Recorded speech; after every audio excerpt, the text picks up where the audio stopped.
Friends, exam का दिन इतना इम्पोर्टेंट क्यों होता है?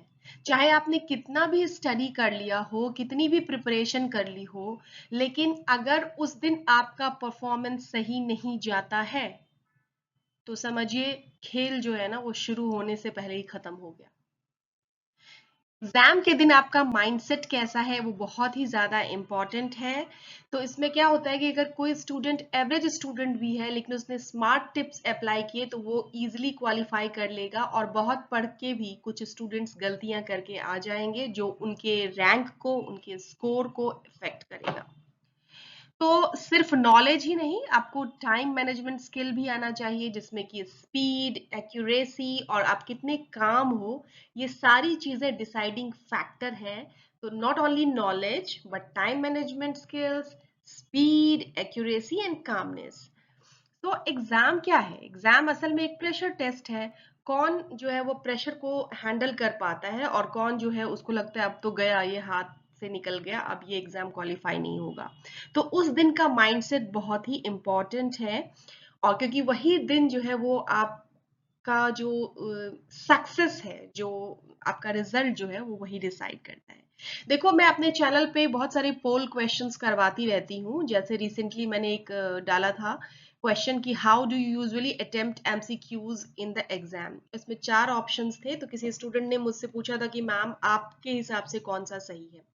देखो, मैंने बहुत सारे एग्जाम क्वालिफाई किए हैं, बहुत सारे एग्जाम्स में अपीयर हुई हूँ। तो मेरे लिए जो स्ट्रेटेजी मैं समझती हूँ सही है कि एग्जाम में चूंकि प्रेशर बहुत होता है, जो आप सेमेस्टर एग्जाम लिखते हो उसमें इतना प्रेशर नहीं होता जितना कि कॉम्पिटिटिव एग्जाम में होता है। तो उसमें क्या है, आपको टाइम को मैनेज भी करना होता है। तो सबसे पहले क्या करना चाहिए, start with easy ones first. पहले इजी क्वेश्चंस को सॉल्व कर लो। इससे क्या होगा, टाइम भी सेव होगा, आपका टाइम इधर सेव हो रहा है, और दूसरी चीज क्या हो रही है कि आपको लग रहा है कि मेरा इतना क्वेश्चन जो है इतना परसेंट कवर हो चुका है। तो इसीलिए दिस इज वेरी इंपॉर्टेंट। हालांकि स्टूडेंट्स का जो है ये ओपिनियन वैरी कर सकता है, but this worked for me. ठीक है, तो एग्जाम डे में आप लोग जरूर से अच्छे से परफॉर्म करना, अपना बेस्ट देना, और ये माइंडसेट लेके एग्जाम हॉल में जाओ कि नहीं, कुछ भी हो मुझे अपना बेस्ट देना है और मुझे एग्जाम क्वालिफाई करना है। Hello friends, welcome back to your channel Bio Exam and Research Support by Dr. Archana. So अगर आप ICFRE, CSIR NET, DBT JRF GATE या किसी भी बायोटेक्नोलॉजी और अदर बायोलॉजिकल साइंसेस एग्जाम की तैयारी कर रहे हो तो ये चैनल आपके काम आएगा। यहाँ मैं शेयर करती हूँ exam preparation strategies, previous year questions, study tips, और साथ ही जॉब्स और रिसर्च अपॉर्चुनिटीज से जुड़ी ऑथेंटिक इंफॉर्मेशन। मैंने बहुत सारे एग्जाम्स खुद भी क्वालिफाई किए हैं और उसी एक्सपीरियंस को सिंपल लैंग्वेज में मैं आप तक पहुंचाना चाहती हूँ। तो अगर आप भी फोकस्ड और स्मार्ट स्ट्रेटेजी को फॉलो करके एग्जाम प्रिपरेशन करना चाहते हो तो subscribe to this channel bio exam and research support by doctor Archana. जाते हैं कि आज हम लोग क्या करने वाले हैं। तो आज मैं जो है वो PYQs, previous year question solve करवाऊंगी ICFRE टेक्निकल असिस्टेंट के। तो जिन स्टूडेंट्स को लग रहा है कि मैम बस ICFRE टेक्निकल असिस्टेंट का ही क्वेश्चंस डाल रही हैं, तो अभी बच्चों इनका जो है ना एग्जाम बहुत नज़दीक है, तो मैं इनकी हेल्प कर रही हूँ। लेकिन इसके बाद अगर साइंटिस्ट बी वाले जो स्टूडेंट्स हैं या फिर अदर गेट के या अदर एग्जाम के स्टूडेंट्स हैं, मैं उनको भी उनके लिए भी प्रीवियस ईयर क्वेश्चंस सॉल्व करने वाली हूँ डिटेल में, along with the short notes। तो चलिए आ जाते हैं क्वेश्चन नंबर 71 पे। तो ये क्वेश्चन है, select the correct options for the given मेज वेराइटीज। तो इसमें क्या है ना, वेराइटी का नाम दिया है, उसको कॉमनली कौन सा कॉर्न बोलते हैं। तो इसमें क्या है, आपको याद करना पड़ेगा। ठीक है, तो आप ऐसे याद कर लो कि जैसे पॉपकॉर्न है, जो आप पॉपकॉर्न खाते हो वो क्या है, वो इवर्टा है। इंडेंटाटा क्या है, डेंट कॉर्न है। सेरेटीना कौन सा है, वैक्सी कॉर्न है। और ट्यूनिकाटा कौन सा है, पॉड कॉर्न है।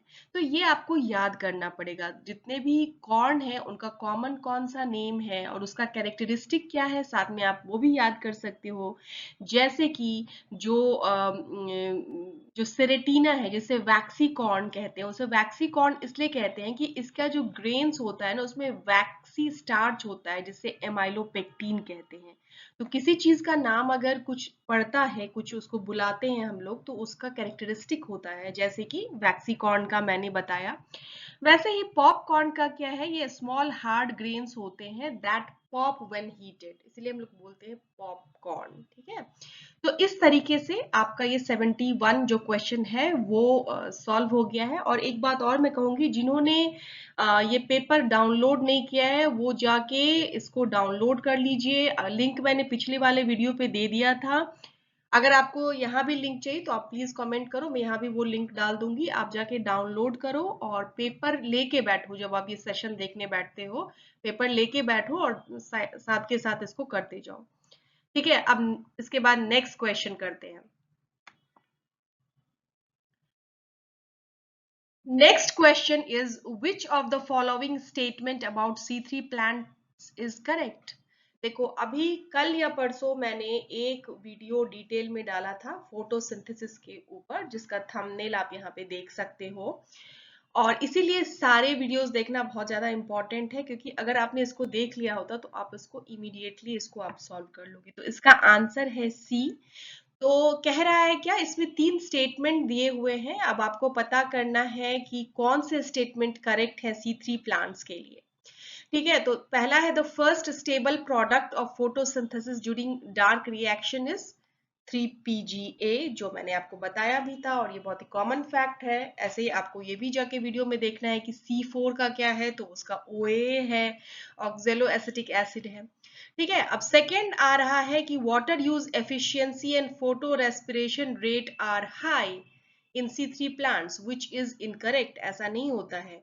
और photosynthetic rate is low in these plants, that's correct. तो 1 एंड 3 इसका करेक्ट आंसर है। अब यहाँ पे एक शॉर्ट आपको मैंने एक बता रही हूँ फैक्ट कि C3 प्लांट का फर्स्ट प्रोडक्ट क्या है, 3PGA है। इसका जो वाटर यूज एफिशिएंसी है वो पुअर है, और इसका फोटोसिंथेटिक रेट भी लो है, एंड इसमें हाई फोटो रेस्पिरेशन है।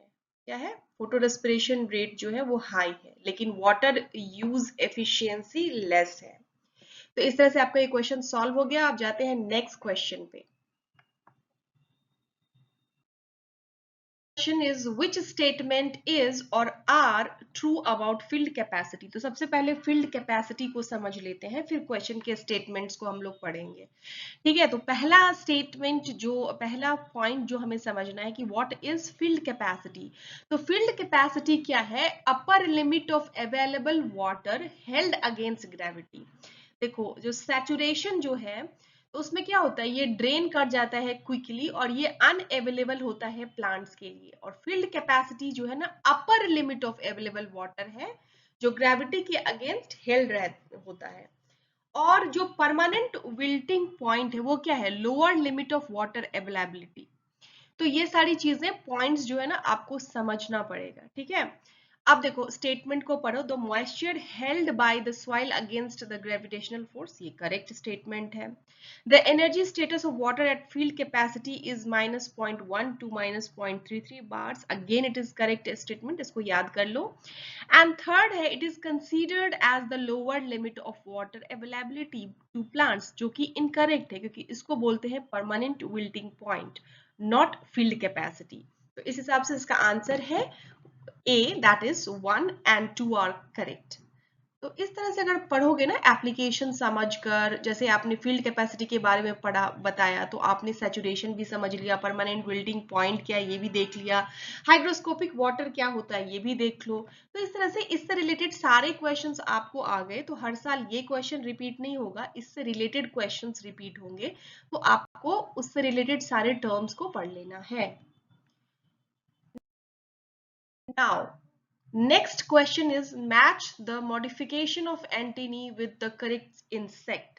अब ये सब जो है ना डायरेक्ट मेमोरी बेस्ड क्वेश्चन है, तो आपको याद कर लेना है। सबसे पहले तो आपको समझना पड़ेगा कि मोनिली फॉर्म जो है उसमें कैसा एंटीनी दिखता है, उसको दिमाग में रख लो। फिर बाइपेक्टिनेट, जेनिक्यूलेट, प्लमोज। तो ये किस किस में होता है? तो यहाँ पे मैंने आपको एक लिस्ट दे दिया है, इसको याद कर लो। इसका आंसर है सी।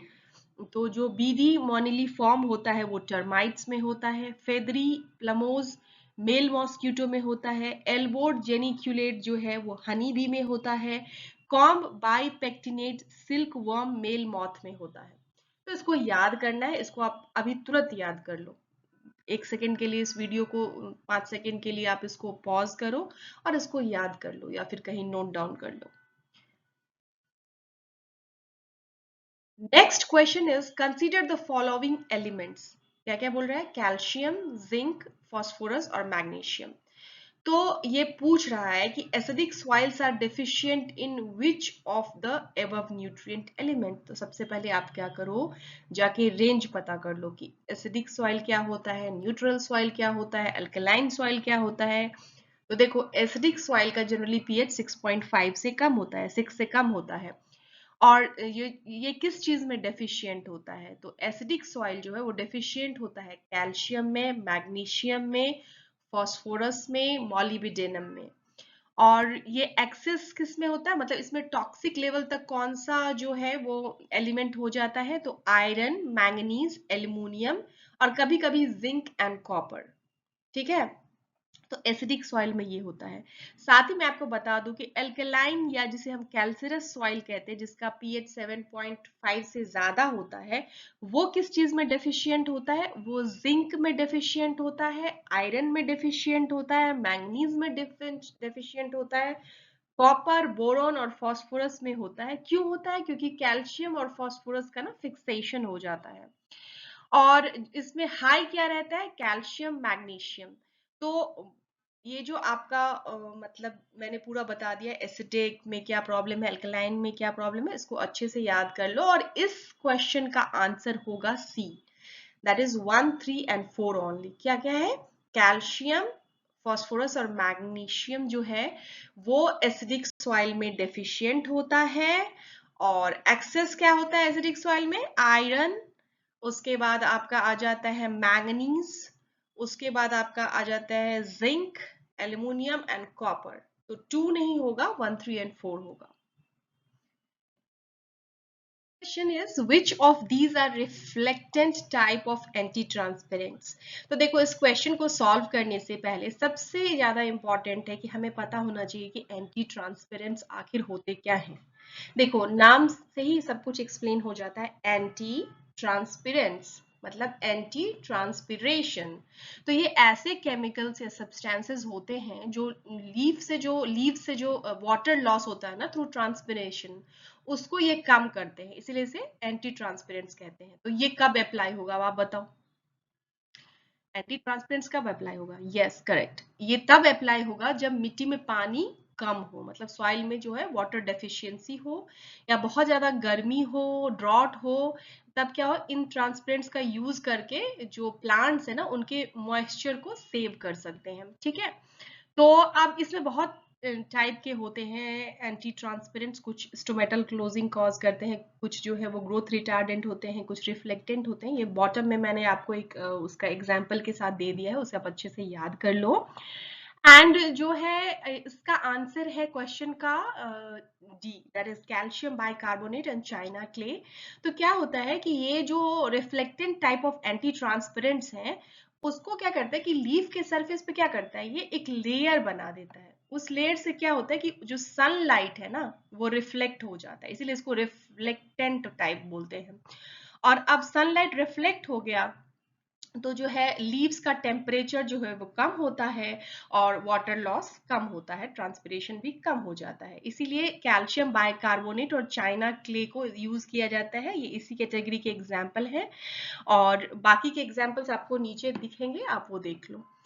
Now moving to the next question, that is match the following with the correct option। इसमें आपको दिया गया है Indian mycology, field plot experiment, agronomy, mutation और उससे रिलेटेड जो बायोलॉजिस्ट हैं उनके बारे में या माइकोलॉजिस्ट हैं जो भी हैं जिन्होंने वो काम किया है उनका नाम दिया हुआ है। तो देखो ये जो है वो कोई ऐसा साइंटिफिक कॉन्सेप्ट बेस्ड क्वेश्चन नहीं है, इसमें आपको मेमोराइज करना पड़ेगा, तो ये याद ही करना पड़ेगा। तो क्या है, इंडियन माइकोलॉजी जो है ना, तो उसके फादर कौन है, वो है E.J. बटलर। तो ये आपको याद करना पड़ेगा, इसीलिए मैंने यहाँ पे ये लिख दिया है, आप उसको अच्छे से याद कर लो। तो जैसे कि फील्ड प्लॉट एक्सपेरिमेंट में कौन है, पिएट्रो डी क्रेसेंजी। देखो इन लोग का नाम भी बहुत डिफिकल्ट है, आप इसको लेकिन याद कर लो कि बटलर इंडिया, रीज म्यूटेशन, ऐसे करके इसको याद कर लो और इस क्वेश्चन को देख लो। इसमें कोई मैं आपको कॉन्सेप्चुअल पॉइंट यहाँ नहीं बता पाऊंगी क्योंकि ऐसा कुछ है ही नहीं। नाउ नेक्स्ट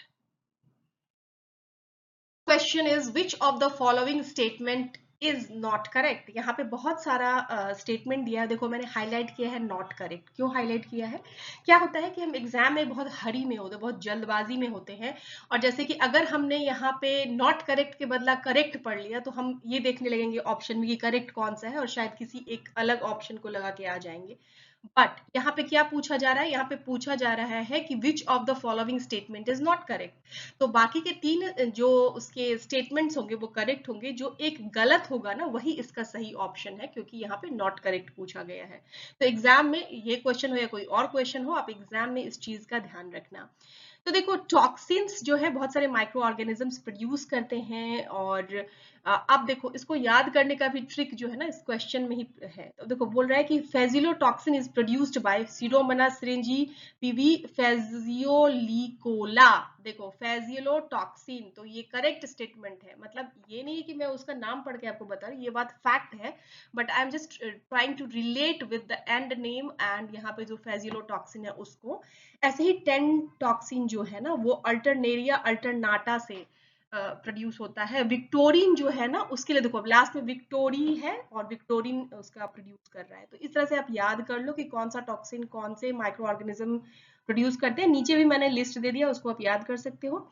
एक बच गया है टैब टॉक्सिन। तो टैब टॉक्सिन जो है ना वो उसमें दिया है, ये स्टेटमेंट कह रहा है कि ऑल्टरनेरिया हेलियंथी, जो कि ये गलत स्टेटमेंट है क्योंकि ये सीडोमोनास सिरिंजी ही करता है जिसके पीवी टेबैसी होता है।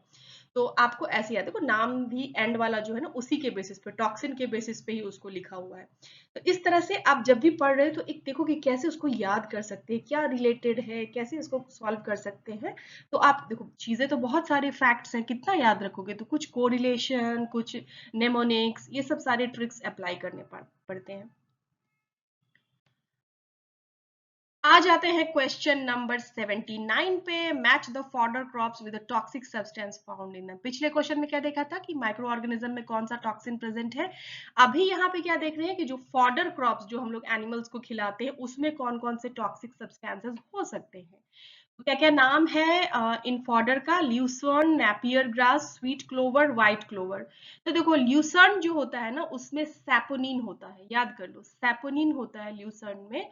और क्या होता है इससे जो जो एनिमल्स इसको खाते हैं ना उनका वो ब्लोटेड फील करते हैं, फूला फूला सा उनको फील होता है उनके बॉडी में। तो ये ल्यूसर्न जो है सैपोनिन्स की वजह से ऐसा करते हैं। अब सेकेंड ऑप्शन है नेपियर ग्रास। तो नेपियर ग्रास क्या करता है, इसमें क्या होता है ना ऑक्सैलिक एसिड होता है। अब ऑक्सैलिक एसिड क्या होता है, जब ये कैल्शियम से मिलता है तो हमारे किडनी में स्टोन बना देता है। नेपियर ग्रास क्या करता है, ऑक्सैलिक एसिड इसमें हुआ तो जितना भी कैल्शियम उससे मिल करके हमारे किडनी में स्टोन, या मतलब एनिमल्स की किडनी में स्टोन बना देता है। तीसरा है स्वीट क्लोवर। तो स्वीट क्लोवर क्या है, इसमें काउ मैरीन होता है जो खराब जब हो जाता है ना तो क्या बन जाता है, डाई कैमेरॉल बन जाता है, और उसके बाद क्या होता है जानवर में, इससे क्या हो जाता है एनिमल्स में उनकी ब्लीडिंग होने लगती है। तो स्वीट क्लोवर का क्या है कि उसमें वो ब्लीडिंग कॉज कर सकता है, किस लिए, क्योंकि इसमें जो है ना कॉमैरिन होता है जो कन्वर्ट हो जाता है डाई कॉमेरॉल में। और जो व्हाइट क्लोवर है इसमें साइनोजेनिक ग्लूकोसाइड्स होते हैं, ठीक है। व्हाइट क्लोवर में साइनोजेनिक ग्लूकोसाइड्स होते हैं, तो वो क्या कॉज करता है, तो ये HCN पॉइजनिंग कराते हैं, जो प्रूसिक एसिड पॉइजनिंग है वो कॉज होता है। देखो अब फॉडर तुम खिला रहे हो एनिमल्स को और फिर उससे ये सारी चीजें भी हो सकती है, तो इसको ध्यान रखना। इसका आंसर होगा B. Next question is match the given mango hybrid varieties with the correct option. Agriculture वालों, हॉर्टिकल्चर वालों, तो क्या होगा इसका, आप बताओ। ठीक है, तो क्या होता है कि जो प्लांट्स मैंगो है तो उसके क्वालिटी को और इम्प्रूव करने के लिए सपोज कभी उसको ज्यादा स्वीट बनाने के लिए या फिर ड्वार्फ बनाने के लिए या और भी कोई जो पॉजिटिव कैरेक्टरिस्टिक होता है प्लांट का, वो करने के लिए ना उसका एक क्रॉस करके हाइब्रिड तैयार किया जाता है। तो यहाँ पे क्या है, आम्रपाली, सिंधु, मल्लिका और रत्ना। तो आपको ये पता होना चाहिए कि कैसे कैसे प्रोड्यूस होता है। तो देखो, दशहरी और नीलम जो है, दशहरी और नीलम जो है उसको मिला करके अम्रपाली और मल्लिका बनता है, ठीक है। और मल्लिका जो है ये नीलम जो है उसको जब अल्फांसो से क्रॉस कराया जाता है तो रत्ना वैरायटी बनती है, और रत्ना मतलब हाइब्रिड बनता है, और रत्ना प्लस अल्फांसो से क्या होता है, सिंधु। तो अम्रपाली क्या है, दशहरी क्रॉस नीलम, सिंधु क्या है, रत्ना क्रॉस अल्फांसो, मल्लिका क्या है, नीलम क्रॉस दशहरी, और रत्ना क्या है, नीलम क्रॉस अल्फांसो। इसका आंसर मैं आपको नहीं बताऊंगी, अब आप सोचो कि ए बी सी डी में से क्या होगा, क्योंकि मैंने आपको अभी एक्सप्लेन कर दिया है। तो अभी हमने ये प्रीवियस ईयर क्वेश्चन जो है, जो पहले कंटिन्यू किया था, वो अभी मैंने कंप्लीट किया है। अभी इसमें 20 क्वेश्चंस और रहते हैं जो मैं नेक्स्ट वीडियो में अभी आपके लिए डालूंगी। और अगर आप कंप्लीट गाइडेंस चाहते हो इस एग्जाम के लिए, कोई किसी और भी एग्जाम के लिए, तो आप यहाँ पे कमेंट कर सकते हो। सारे वीडियो, सारे पार्ट्स ऑफ आईसीएफआरई सीरीज देख लो, और भी डिफरेंट कुछ exam related, revision related, how to complete syllabus related जो भी वीडियोस हैं इस चैनल पे, आप वो भी देख सकते हो। So thank you so much for watching, see you in the next video, bye bye.